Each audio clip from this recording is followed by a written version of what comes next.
How do I find my Enneagram type? That is the question of all questions, isn't it?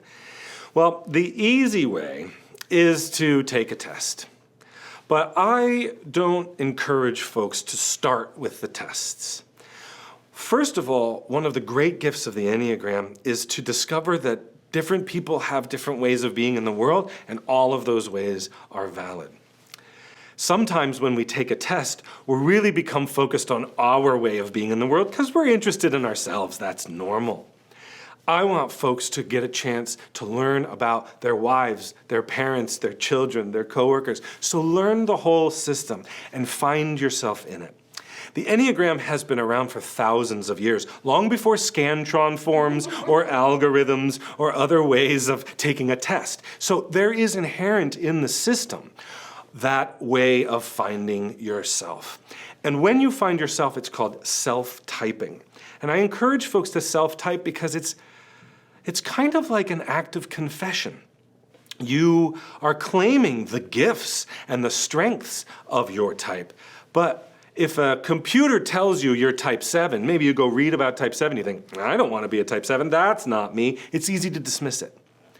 But if you read and learn and study and work with me and talk about type 7 and you go, yeah, that's me, you're also owning the challenges, the shadow side, the path that lay ahead of you. And until you own those things, there won't be any growth in your life. So finding your type, claiming your type for yourself is the first steps in growth that the Enneagram can offer.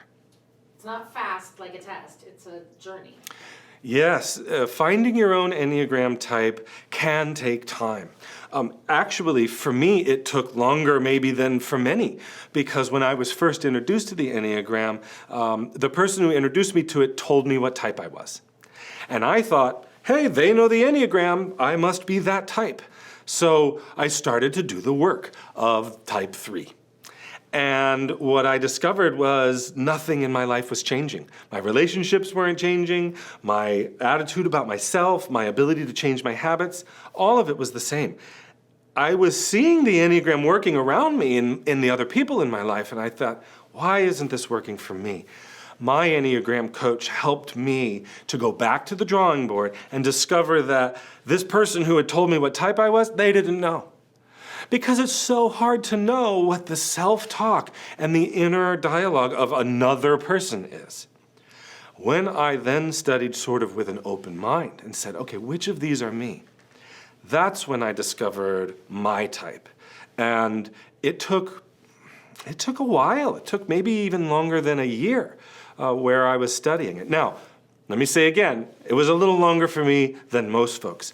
I have never taught this course and not had someone in the class say, oh my goodness, you have just described me, how did you know? Like, I didn't know, I just know the Enneagram. So for some people, it's a smack in the forehead. For other folks, it does take some time.